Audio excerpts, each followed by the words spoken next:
बहुत सुंदर मनोरम कविताएं स्त्रियों के लिए इन्होंने लिखी हैं। बहुत ही मनोरम कविताएं हैं।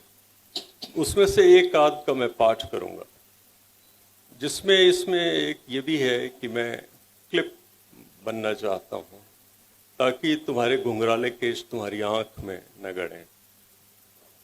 तो भाई ये तो ठीक है, लेकिन इसी तरह से इनकी और भी इच्छाएं हैं, और ये सारी इच्छाओं को इन्होंने उसमें सूत्रबद्ध किया। लेकिन एक कविता जिससे ये संग्रह शुरू होता है उसका शीर्षक है किन्नर। उपन्यास इधर बहुत लिखे गए जिसे किन्नर कहा जाता है, या मैं नहीं जानता, ममता जी ज़्यादा बताएंगे उसके बारे में कि वास्तव में शब्द क्या होगा उसके लिए, लेकिन जो शब्द इन्होंने दिया वो किन्नर है। उपन्यास इधर बहुत आए हैं, मैंने उनकी चर्चा भी सुनी है। कविता में ये किन्नर कम आए या शायद नहीं आए। मैं सोचने लगा इनकी कविता को पढ़ के, आए हैं क्या जो वो दिल्ली रेलवे, पुरानी दिल्ली रेलवे स्टेशन के बाहर वो भीख मांगने को मजबूर हो गए हैं। उनको वो मिलना बंद हो गया है। हाँ, विमेश ने बताया कि विष्णु खरे ने भी ये कविता लिखी है।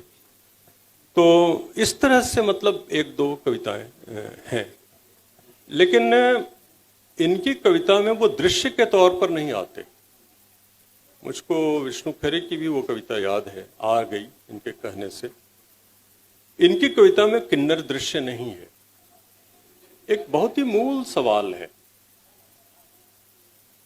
कि मैं भी पैदा हुआ या हुई, लेकिन मैं ऐसा क्यों कहूं?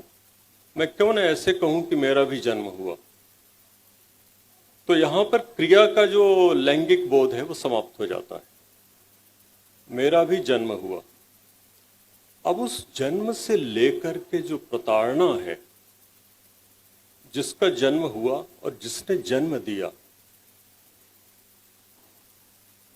यतीश ने उसको रखा है। और ये मुझको बहुत बड़ी और दुर्लभ बात लगी।